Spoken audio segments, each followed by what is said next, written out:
Good morning student. हमारे एक unit complete हो चुकी है। अब हम सेकंड यूनिट करेंगे। कौन सी? Section B. इसमें पहला है ह्यूमन रेसेस, मतलब मानव प्रजातियां। Evaluation and migration.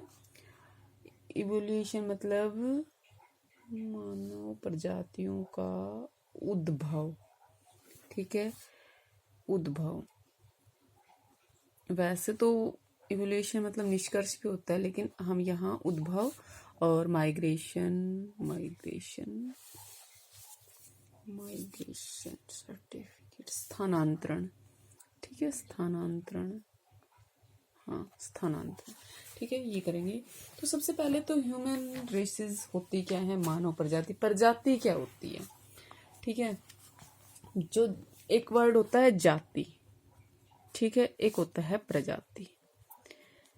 ठीक है, दोनों में ही फर्क है। जाति, जैसे जाति क्या होती है? जैसे मान लो पृथ्वी पर जो भी जीव जंतु पाए जाते हैं उनकी अपनी कुछ विशेषताएं होती है, बायोलॉजिकल भी होती है, फिजिकल भी होती है। ठीक है, जैविक विशेषता के आधार पर उन्हें कुछ वर्गों में विभाजित किया जा सकता है, जैसे स्पेसीज में विभाजित किया जा सकता है। जैसे एक हो गई मानव जाति, ठीक है, मानव जाति। और क्या हो गई? मानव जाति और पशु जाति, पशुओं की जाति। अब मानव जाति में आप सभी आ जाएंगे। ठीक है, सभी मतलब आप चाहे इंडियन हैं, चाहे ऑस्ट्रेलियन हैं, चाहे कनाडा से है, काले हैं, गोरे हैं, जो भी है वो किस में आएंगे? मानव प्रजाति में। ठीक है, पशु की प्रजाति में शेर भी आता है, चीता भी आता है, कुत्ता भी आता है, बिल्ली भी आती है। ये सब किस में आ गए? पशुओं की प्रजाति में। ऐसी वनस्पति होती है, पेड़ पौधों की प्रजाति। ठीक है, उसमें भी सभी आ गए। मतलब जो एक जाति, वनस्पति मतलब पेड़ पौधों की जाति।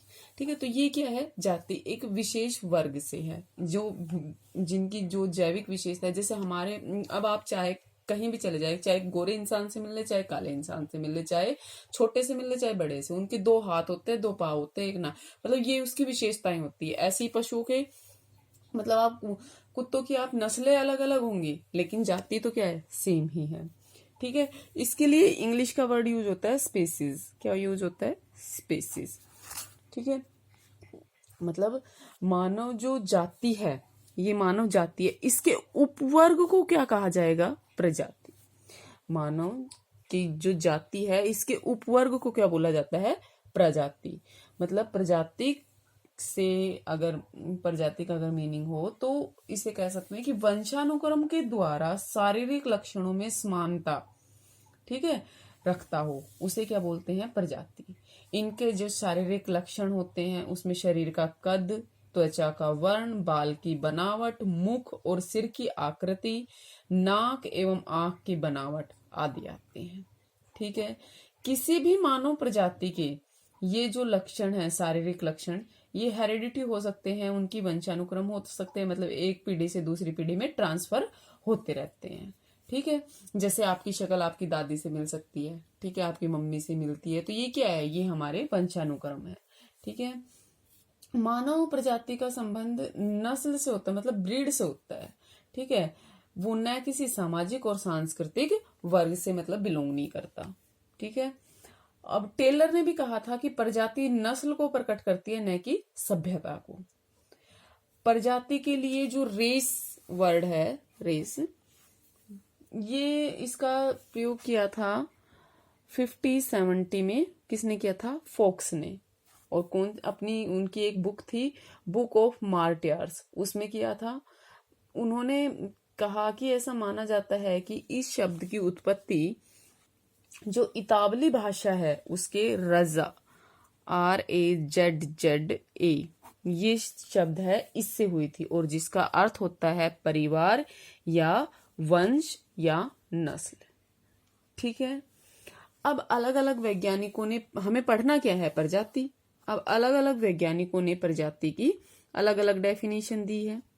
ठीक है, जैसे वाइडल डी ला ब्लाश ने कहा, उनके अनुसार क्या, कि प्रजाति का तात्पर्य उस कायिक वर्गीकरण से है जो मानव शरीर की आकार की अथवा शारीरिक लक्षणों पर आधारित होता है। ठीक है, क्या कहा कि प्रजाति का तात्पर्य उस कायिक वर्गीकरण से है जो मानव शरीर की आकार की अथवा शारीरिक लक्षणों पर आधारित होता है। ठीक है। गोल्डन वीजर ने क्या कहा कि एक प्रजाति मनुष्य का उपविभाग है जिसमें कुछ भौतिक लक्षणों की पैतृक देन रहती है। ठीक है।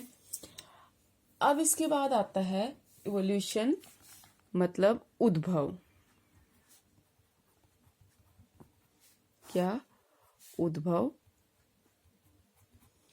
मानव प्रजातियों का उद्भव। तो मानव जो प्रजातियों का उद्भव है वो क्या है, एक बहुत ही डिफिकल्ट प्रोसेस है जो हमें उनके बारे में, जो उनकी प्रजातियों के बारे में जो पता चला है, उनके विषय में जो भी ज्ञान है वो अभी हमारा अधूरा है, मतलब पूरी तरह से अभी हमें पता नहीं चला है। तो क्रोबर ने तो कहा भी था, क्रोबर ने, कि प्रजातियों के बनने में कम से कम लाखों साल लगे होंगे। ठीक है। किन कारकों ने उनमें अंतर उत्पन्न किया, पृथ्वी के किस भाग पर प्रत्येक ने अपनी विशेषताओं को ग्रहण किया, वे कैसे आगे विभक्त हुई, विभिन्न प्रजातियां पुनः कैसे मिश्रित हुई, इन सब सवालों के उत्तर अभी से प्राप्त नहीं हो सके हैं। ठीक है। तो इन सब जो ये प्रजातियों की ये जो विशेषताएं हैं, क्या क्या विशेषताएं हो सकती है कि प्रजाति एक जैविकीय संकल्पना है, इसका धर्म, भाषा, संस्कृति, राष्ट्र, इनसे कोई लेना देना नहीं है। दूसरा क्या हो सकता है कि हर एक प्रजाति के अपने भौतिक लक्षण होते हैं, जैसे एस्किमो है वो अलग है। अब आप साउथ अफ्रीका में देखते, अफ्रीकन लोग अलग होते हैं, हबसी टाइप के वो, है ना। तो इन सब के अपने अपने, जैसे मोटे मोटे होठ, काले करली हेयर्स, मतलब ये सब उनकी विशेषताएं हैं। अमेरिका में आप जाएंगे तो गोरे गोरे दिखेंगे आपको, ठीक है, रेड इंडियंस जिनको बोलते हैं। इसके अलावा आप ऑस्ट्रेलिया में जाएंगे तो आपको थोड़े अलग टाइप के मिलेंगे। अब आप एशिया की तरफ आएंगे तो देखिए चाइनीज, जो चाइना को देखते हैं तो उनकी मतलब आंखें देखिए उनकी, मतलब ये सारी उनकी क्या है, प्रजाति है। ठीक है। ऐसा नहीं है, हाँ ये हो सकता है उनकी प्रजातियां, मतलब ये प्रजाति बहुत तरह से इफेक्ट करती है, ये वंशानुक्रम तो होती ही होती है, लेकिन कई हाइब्रिड भी होती है। कैसे होती है कैसे नहीं वो सब हम आगे पढ़ेंगे। ठीक है। और जो प्रजाति के जो शारीरिक लक्षण होते हैं वो क्या होते हैं, एक पीढ़ी से दूसरी पीढ़ी में स्थानांतरित होते रहते हैं। ठीक है। प्रजातियों का जो निर्धारण है वो कैसे किया जाता है, उनकी त्वचा, रंग, बाल, नाक, आंख, सिर और मुंह की आकृति, जो बाह्य लक्षण है उसके आधार पर किया जाता है। ठीक है। जो शारीरिक विभिन्नताएं हैं वो वातावरण में जो परिवर्तन है इससे पैदा हुई है। ठीक है। मतलब अलग अलग वातावरण में रहने वाले जो लोग हैं उनकी अलग अलग शारीरिक विशेषताएं हैं। ठीक है। आप खुद देख लीजिए, आप जब साउथ की तरफ जाएंगे तो आपको भारत में ही अलग अलग तरह के लोग मिल जाएंगे, आप भारत में साउथ की तरफ जाएंगे तो आपको अलग तरह के लोग मिलेंगे, आप नॉर्थ ईस्ट में जाएंगे तो आपको अलग तरह के लोग मिलेंगे। जब पहाड़ी क्षेत्रों पर चले जाते हैं तो वहां के लोगों की जो शारीरिक संरचना है वो आपसे अलग होती है, मैदानी इलाकों की अलग होती है। तो मतलब इस तरह भी भिन्नताएं आपको मिल जाएगी। ठीक है। आप देखते हैं कि आपके परिवार में, जैसे मान लीजिए फॉर एग्जांपल कोई जैसे आपकी शक्ल मिलती है आपके पापा से, मम्मी से, किसी से भी, ठीक है, आपके भाई की भी उनसे मिलती है, लेकिन जो आपकी भाभी आती है उनकी शक्ल किसी परिवार में नहीं मिलती है ना। तो वो अपने वहां से आई है तो उसकी जो शारीरिक संरचना है वो अपने परिवार से मिलती है। ठीक है। होता है ये अंतर। ठीक है। इसके बाद आता है कि जो मानव की प्रजातियां हैं, शारीरिक रचना, इनमें बाह्य लक्षणों में जो अंतर है, ये कि भाई कोई छोटा है, कोई बड़ा है, कोई मोटा है, पतला है, मतलब ये सारे जो लक्षण हैं, उनके कान कैसे, उनकी आंख कैसी है, तो ये कैसे, इनको कौन कौन से कारक इफेक्ट करते हैं, कौन से कारक है जो इनमें परिवर्तन लाते हैं। तो कारक कौन कौन से हैं? सबसे पहले अगर कारक की हम बात करें तो सबसे पहला है जलवायु परिवर्तन। क्या है? Climatic change. सबसे पहला है जलवायु परिवर्तन। ग्रिफिथ टेलर ने कहा कि मानव जो जाति है उसका उद्गम इंटरग्लेशियल पीरियड्स, मतलब अंतर हिम युग। क्या? इंटर ग्लेशियल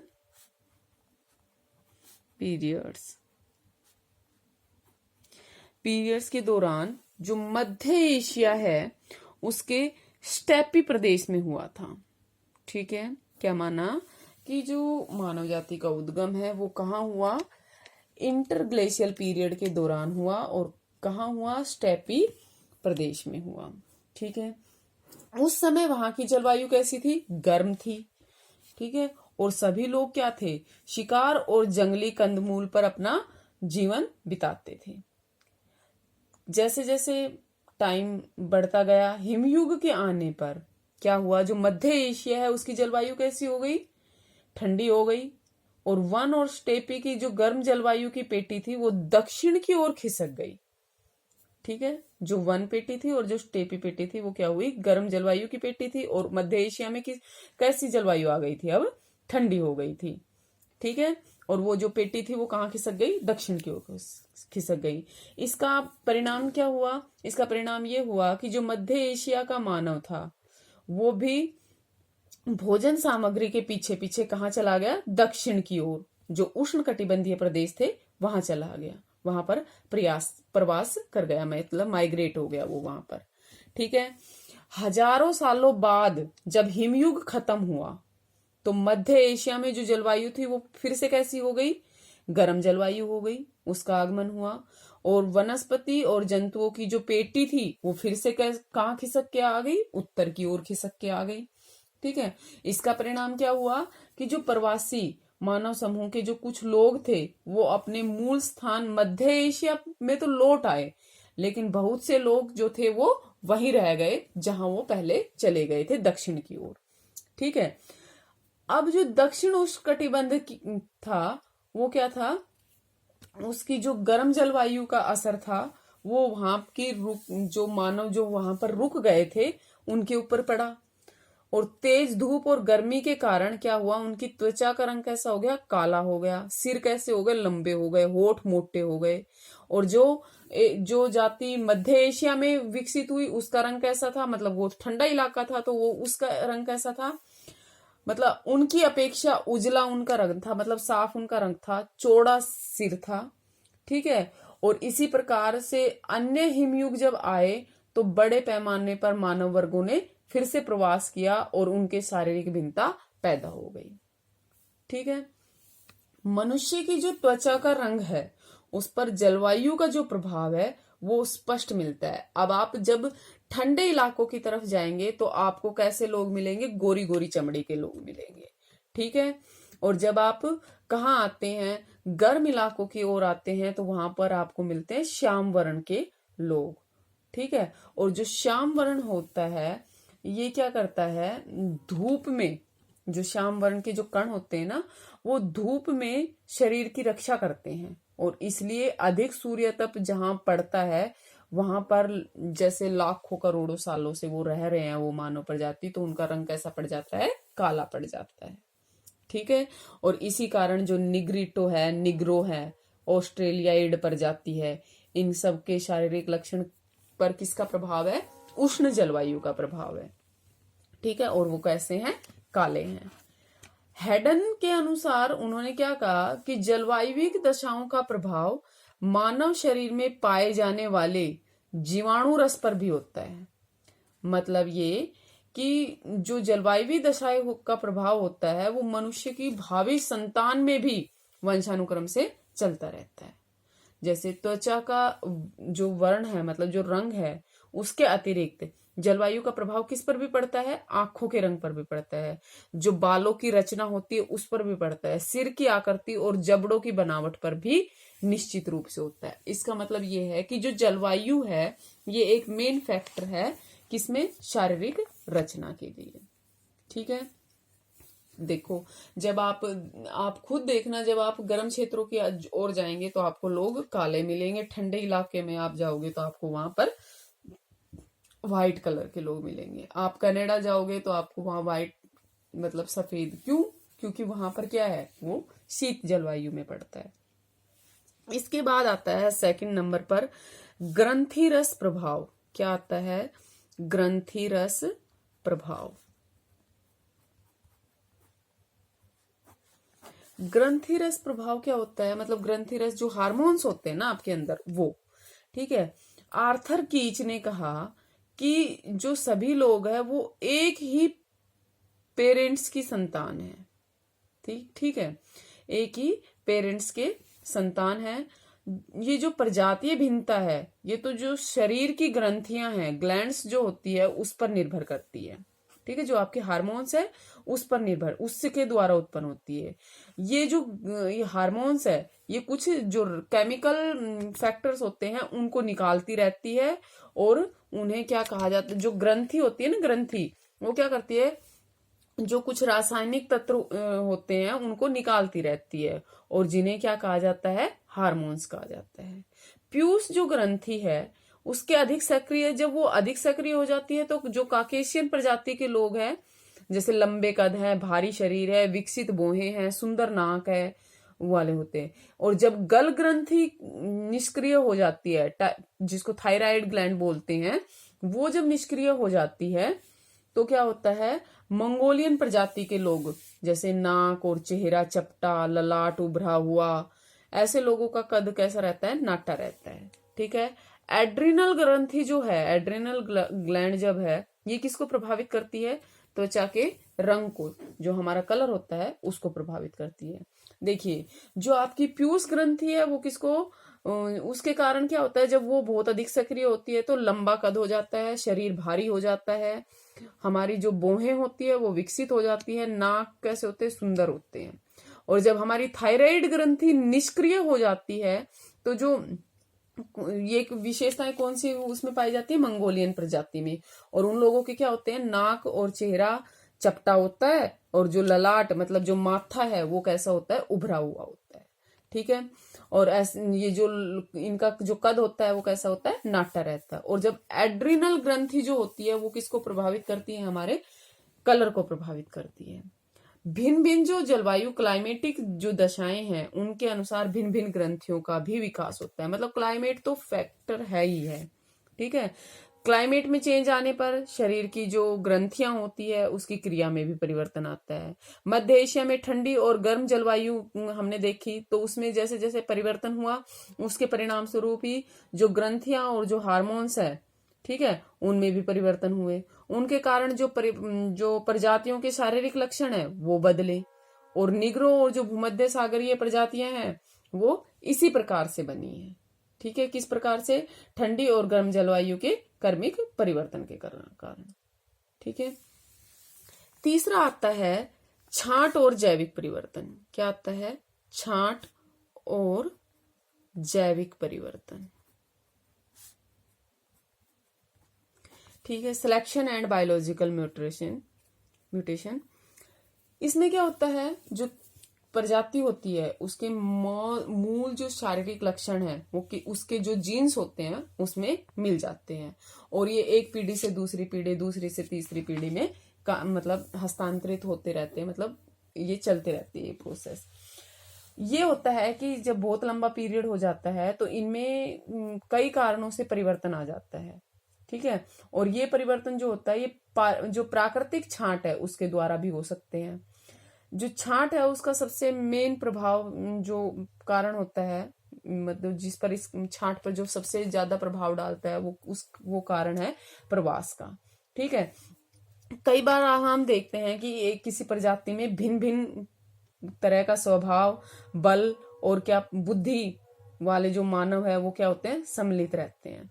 जब कोई मानव वर्ग या प्रजाति प्रवास करती है तो क्या होता है, उसके मार्ग में बहुत सी तो बाधाएं आती है, खतरे आते हैं और कठिनाइयां आती है, जिनमें से मुख्य है कौन सा, सबसे पहला है जलवायु परिवर्तन, ठीक है। दूसरा है पर्यावरणों से समायोजन, उनकी न जो कर गए तो ठीक है, ना कर गए तो उनकी जो व्यवस्था होती है वो, ठीक है। इन सब दिक्कतों के कारण क्या होता है, प्रवास जब माइग्रेशन करते हैं तो उस दौरान जो कमजोर और रोगी जो शरीर वाले होते हैं, व्यक्ति जो होते हैं, उनको पीछे छोड़ दिया जाता है, और जो योग्य होते हैं, जो सबल होते हैं, जो सुदृढ़ लोग होते हैं, वो क्या करते हैं, आगे बढ़ते जाते हैं। और इस कारण क्या होता है, दीर्घकालीन जो प्रवास है उसके कारण शारीरिक लक्षणों में भी परिवर्तन आ जाता है। ये जो शारीरिक लक्षणों में परिवर्तन आता है ये किसी विशेष वातावरण में जो बहुत लंबे समय से लोग रह रहे हैं उनके कारण भी होते हैं। जैसे मान लो जो भूमध्य सागर की प्रजातियां हैं वो उत्तरी अमेरिका, एशिया और पोलिनेशिया में बस गई, ठीक है।